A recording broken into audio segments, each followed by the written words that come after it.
So welcome back to the channel. Today is December 1 and dahil wala na akong ginagawa and tomorrow pa yung mga orders, naisip ko na mag-vlog.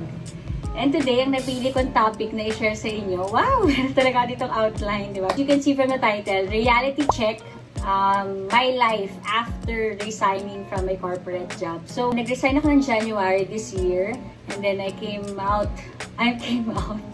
So, wala na ako sa trabaho ng March. Yan. So, after ko mag-resign, syempre parang excited ka pa na parang deserve ko to, parang kailangan ko magpahinga, okay pa to, na chill-chill muna habang ginagawa ko yung mga plans sa Cloudbakes. But then, habang tumatagal, medyo umuulit-ulit na yung ginagawa ko. Wala ka na talagang magawa.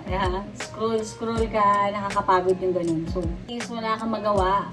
Aside from household chores, ulit-ulit, magliligpit ka ng kama, magluto ka ng breakfast, magluto ka ulit ng lunch, magluto ka ulit ng dinner, mag-walking ka. So, yun yung una sa akin. And then pangalawa is, wala akong makausap na tao. Well, dito naman yung asawa ko, syempre si Rafa. Pero, reality rin, dahil umalis na ako sa corporate job, unlike before, nakausap ko pa yung boss mo, kausap mo yung workmates mo.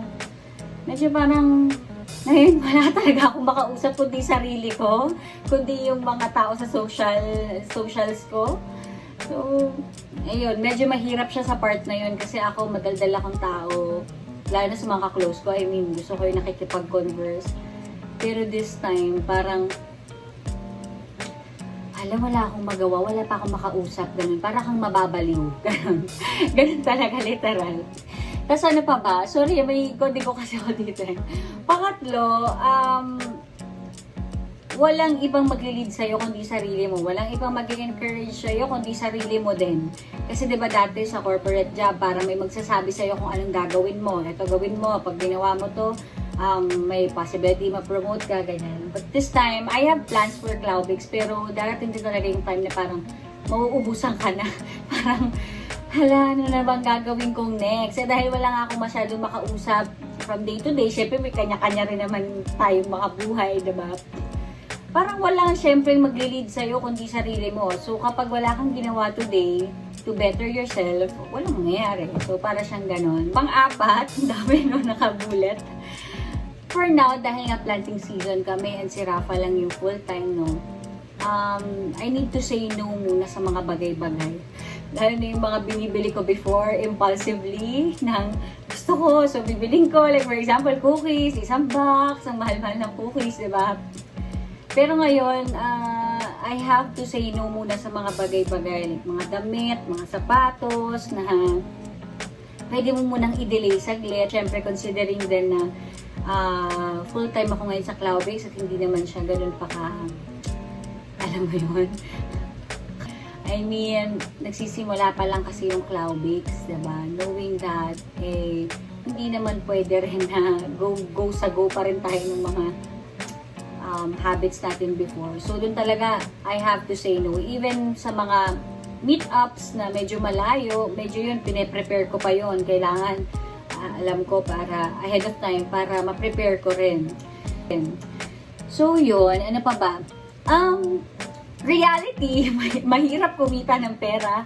Hindi siya ganun kadali pala. Alam mo yun? Yung parang before kasi, abangan mo lang yung 15, ang katapusan, may aasahan ka. Dito kasi sa pag full-time business, syempre, nakadepende sa'yo rin kung kita ka or what. So, dito ko talaga na-realize na, oh my gosh, grabe palang, hirap pala kumita ng pera. Kailangan mo talaga siyang gawan din ng paraan, isipan, ng mga strategies. So, ayun, yun yung reality. Na, sa case ko kasi, talagang from 6 or 7 years of working sa corporate, nag-resign ako ng ang ano ko talaga is to pursue din itong business. Titingnan namin siya for a year kung ano mangyayari. So, hindi siya yung parang nag-resign ako and then meron akong parang sasalo na another job. Ito talaga, full-time housewife, full-time business owner. Business runner. Ang gulo. Anyway, so yun, proceed tayo. So yun yung reality, no, na hindi siya naging madali. Dumating sa point na wala akong magawa, wala akong makausap, hindi ko alam yung gagawin ko.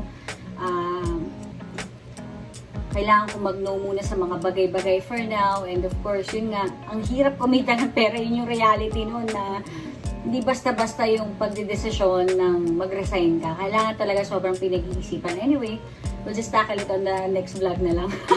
Wow. Minutes na pala. But I have to say na I'm very grateful to God sa season na to. Kasi this year talaga in-impress sa amin mag-asawa na this season is planting season talaga this year. And so, ibig sabihin, kung planting ka talaga, dapat hindi ka mag-expect ng harvest agad, hindi ka mag-expect ng madali agad. Mahirap talaga siya kasi dito ko naranasan talaga yung parang walang nangyayari. But you know, I can say na before this year ends, sobrang grateful ko kay God kasi ang daming ko natutunan, ang daming character na minold siya sa akin na hindi ko inakala na kaya ko pala tong gawin, kaya ko pala tong tiisin, or kaya ko palang gawin yung bagay na yun. So, sige, proceed tayo din sa positive part. Kasi yung una parang ang hirap talaga nung wala kang kausap, wala kang ginagawa. Pero, ito naman yung positive side niya. So, natutunan ko na una, gratitude and contentment. Dahil nga, syempre, yung finances namin is, ano lang siya, kumbaga budgeted. Natuto talaga ako this time na magpasalamat, maging kontento sa kung anong binibigay ni God for everyday. Like for example, sa Cloud Bakes, hindi naman yan everyday na may order sa'yo, hindi naman laging ang dami-daming orders. Pero dun talaga naging thankful ako na Lord, may umorder sa akin kahit isa. Thank you Lord, naging contented ako doon. Kasi yun palang ini-interest sa akin ni God eh. Diba? Full pa rin kay God na no matter what, He will provide. Dito na sa gratitude and contentment, natuto akong makontento not only sa finances pero sa situation ko na of planting. Na ito kasi yung time na medyo wala nga akong kasama, kundi family ko, asawa ko, churchmates, ganyan. So, wala lang, medyo na-energize kasi ako. Hindi ako extrovert, pero na-energize kasi ako or na-encourage ako pag may people around me na para mag-cheer up sa akin, na kahit may angkla, gano'n. Pero this time kasi talagang natuto ako to fully depend on God na kahit siya lang, kontento ako. Parang gano'n na, lang dito ka sa planting season na yun, hindi mo season na magpakasaya, di ba? Na magpakaganto, na parang, in short, I learned to be grateful and contented with the season that the Lord has given me. Na, you are in the planting season. I mean, I learned that not everything that we pray for will happen all at the same time. Kasi may right time sila, lahat. Each of them. So, to be very honest, na nahihirapan ako ngayon, lalo na, hindi ko talaga, syempre, maiwasan din na mainggit, ganyan. Pero, magkakaiba tayo ng season magkakaiba tayo ng situation sa life. So, I was really able to grasp din yung purpose ni God sa season na to. Na, okay, hindi talaga lahat mangyayari all at the same time. So, yun, gratitude and contentment. Pangalawa, yung faith talaga.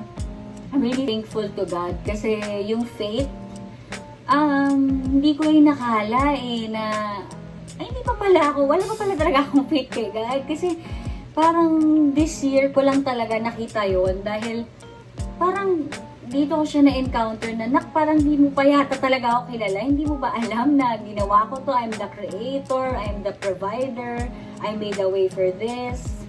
Parang dati kasi naniniwala ako, pero may pinangahawakan pa ako, kaya parang positive ako. Pero ito kasi na wala ka talagang pinangahawakan na kahit ano. Dito mo talaga na makikita kung kilala mo si God eh. Ayun. So, natuto ako magkaroon ng faith sa Kanya. That He will provide, that He will do what He promised to me, na may purpose lahat ng to, mahirap man, hindi man madali. Karoon talaga ako ng faith na kahit na hindi ko nakikita sa mga mata ko, naniniwala ako, nagtitiwala ako kay God na He will do what He said. Ayun. Dito rin sa faith, I was pushed to my limits. As in, parang hindi ko akalain na akala ko ito na yung capacity ko or parang potential ko, alam mo yun. Pero faith talaga in a way na dahil nga natutunan ko na mahirap pala talagang kumita ng pera, mahirap sa umpisa mag-business, talagang minoldigad yung faith ko sa business eh. Especially, wala kasi talaga akong gifting sa sales. Hindi ako marunong magbenta, nahihiya ako. Kumbaga parang sa akin, oh my gosh, parang paano ko ba to? Hindi dahil I'm not confident with my products, pero siguro parang hindi ko lang talaga pa alam kung paano yung tactics of selling. Parang nahihiya pa talaga ako, kaya hindi ko pa siya forte. Pero this time, parang nagkaroon ako ng faith na kung kaya nila, kaya ko din. Lord, anak mo ko ganyan. So, yung mga bagay na akala ko hindi ko kaya, nagawa ko siya dahil through this business din. So, ayun talaga nakikipag-chat ako sa mga customer. Hello po, ganyan PM ka. Tapos, as in, dito ako umiyak, dito ako nagtanong kay God, dito ako lumuhod. Ganyan talagang yung faith ko mas naging deeper. As in, na parang, Lord, akala ko kilala na kita, hindi pa pala. Parang there's so much more to know about you na hindi ka lang pala nalilimitahan sa ganito lang. Na okay, stop na, in-answer ko na yung prayer mo, Clau, tapos na. Okay na yun. Hindi, si God unlimited siya kayang-kaya, diba? So, from time to time, nakita ko yung power ni God talaga sa journey na to. So, I'm very, very happy. Ayan. So, last is endurance. Yun din, parang same din sa faith, parang endurance in a way na kahit na wala kang nakikitang result agad or parang wala kang nakikitang desired outcome, ano pa rin yung magpapatuloy ka na hindi alam ko na pinapagawa to sa akin ni God, may purpose siya dito, sinabi niya sa akin to, magpapatuloy ako kahit na wala nang nagsasabi sa'yo, kaya mo yan, di ba? May mga times kasi na kailangan mo rin ng ganun sa mga tao. Of course, si Rafa, no, always, siya talaga yung sabi sa akin, hindi, kaya mo yan. Ako kasi may mga times na nadadown din ako, nako-compare ko yung sarili ko sa ibang mga business owners na wow, ang ganda ng kanila, ang ganda ng photos nila, ang dami nilang likes, ang dami nilang reels, videos, medyo nahihirapan ako sa ganun. Pero yung endurance na alam mo na pinapagawa sa'yo to, kahit na sa tingin mo, walang nangyayari, walang bunga, magpapatuloy ka. Parang ganun. Yung natutunan ko na, okay lang yan, Clau, patuloy lang, tuloy ka lang. Huwag kang give up. Parang ganun. So, ayun. Gusto ko lang rin i-share sa inyo, sa positive side, no, simula nung nag-resign ako, I'm able to serve my husband full-time. Hindi kasi, before ang hirap kasi corporate job ako, after ng trabaho ko, pagod na pagod ako, galing office, kailangan kong magmadali agad para malutuan siya, para makapaglinis ng konti, makapaghugas. Medyo mahirap yun sa akin, sa part ko na, hindi ko mapagsabay-sabay lahat, no? But this time, thank God, kasi in this season talagang I'm able to serve my husband fully. Tapos sa ministry din, anytime na, Clau, pwede ka ba magturo? Pwede ka ba mag-share? So, dahil nga wala na akong ginagawa, nakagaw ako dyan, diba? And, ayun, yung freedom lang to say yes din sa mga bagay dahil nga you are given this season. Ano pa ba? Mentoring, yan din yung natutunan ko ngayon. Pag may kailangan, ate, meet naman po tayo, or ate, meron po akong kwento, i-voice message ko. Nako, dati dahil pagod na ako sa work ang hirap kasi parang, pagod na ako, kailangan ko pang, pero ngayon, I'm happy to say na kahit papano, kahit na may other responsibilities din naman tayo, may mas energy ako na mag-mentor, magturo, dahil ang dami kong alone time, mas na-explore ko kung ano yung mga gusto kong gawin, ano yung mas gusto kong i-better sa sarili ko, like for example, mag-gym, magbasa, ang saya-saya ko kasi hindi ko talaga, ba't ganun? Ang saya-saya ko kasi ito lang yung time talaga na sobrang nagawa ko yung mga gusto ko din, di ba? Na mag-gym, magbasa ng libro, kala ko imposible na talaga na makapagbasa ako, pero alam nyo, sobrang saya ko na, nakakatagal na ako ng ilang pages, di ba? Dati kasi one page lang nabobore na ako, pero ngayon, I'm just so happy to be learning from the books na nabasa ko. Super. So, gym din. May mga kasama ako mag-workout. Nagbubuhat-buhat din ako doon. So, nakakatulong siya sa akin mentally and emotionally. Ganyan. Ano pa ba? Meet with people, mag-bake. mag-bake ng mag-bake, mag-explore, mag-experiment. Ay, masarap to. Ay, hindi to masarap. Ay, hindi to yung ano ko. So, dahil din sa 10 months, no? 10 months na kasi. Tama ba? March ako eh. 7 months pala. Ay, hindi ko alam. Nalito. Since then, na umalis ako sa office, nahanap ko din yung niche ko kahit pa paano sa Cloudbakes, na gusto ko talaga tinapay. Ever since, hindi ko din alam. Pero sa ngayon, focus ako sa paggawa ng tinapay. Happy ako na, oh my, ito pala talaga yung gusto kong gawin. Sobrang saya ko na nakakagawa na ako ng tinapay. Parang ganon. So yun, ano pa ba? Magsulat ng mga testimonies sa social media. Yun yung mga nagagawa ko habang downtime. Mag-attend ng seminars. Alam nyo, sobrang grateful ko sa asawa ko din na inaalaw niya ako to go, explore, go out, do what you want, do what you love. Dahil nga nagbe-business ako ngayon, I have to learn. Siyempre, hindi pa naman tayo expert. Patuloy tayong matututo. So, I run my business but at the same time, I'm learning from the seminars, from mentors na kinakausap ko. So, ayun, basa ng libro, kausap ng ibang tao, yan, dyan ako natututo. Ito rin pala akong mag-drive. Ayan, dahil nga wala kang magawa. Pag wala kang magawa, dahil mo lang naiisip eh, no? So, ayun lang. Natuto na ako mag-drive. Unti-unti. Dito lang sa village naman. Wala pa akong license. But, kahit pa paano, hindi na ako takot. Kasi, wala. Practice lang ng practice. Tapos, siguro yung ang masaya pa dito sa season na to, yung pagiging wife talaga, pagluluto. Masaya ako na nilulutuan ko si Rafa ng healthy. Dati kasi, isa pagod na talaga, order na lang. Or this time, may mga times pa rin naman napapagod ako, order kami. Pero mas madalas na yung talagang nalulutuan ko siya ng mga pasta na mga gusto niya. So, ayun. Tsaka, syempre yung pag-organize ng bahay. Ayan, parang yun yung naging routine ko. Everyday after devotion, maglinis, organize yung mga stuff na ginugulo ni Rafa.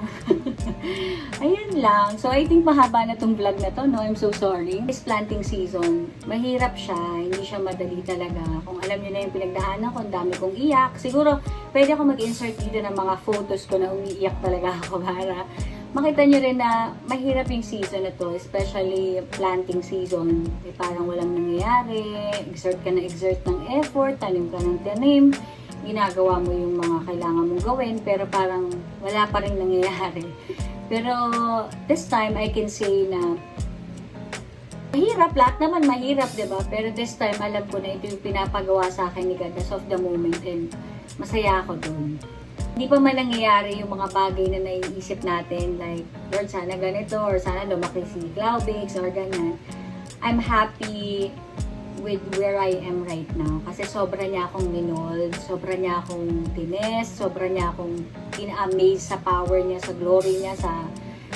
Ay, naku, sobrang buti talaga ni Lord. As in, sobrang dami kong testimonies this year. So, ayun lang. After all naman, it's not what happens to us talaga eh. Pero what happened in us that matters, na maaaring achieve mo yung mga bagay na yan, pero naging mayabang ka or naging dependent ka sa sarili mo. Pinakamahalaga yung ginagawa ni God sa heart. So, yun lang guys. Today's December, naging challenge ko talaga to sa sarili ko na sa pag-start ng December, sana film naman ako ng vlog to encourage all of you. Alam ko na hindi madali yung life, pero kasama natin si God, gumagaan. So, yun lang. If ever you need a prayer request, just PM me. Ako, napakadali ko lang iyan, no? Dahil wala akong ginagawa masyado. Just PM me sa Messenger, sa Instagram, kahit saan man yan. I'm willing to pray for you. And if you ano bang English na? Pag umabot kayo sa part ng video na to, just drop an emoji star. Yan na lang. Para malaman ko na natapos yung video. Kung hindi, lagot kayo sa akin. So, yun lang guys. Till the next vlog. Bye! Ay, bakit ba ang bilis ko magsalita? Okay. So, nung una,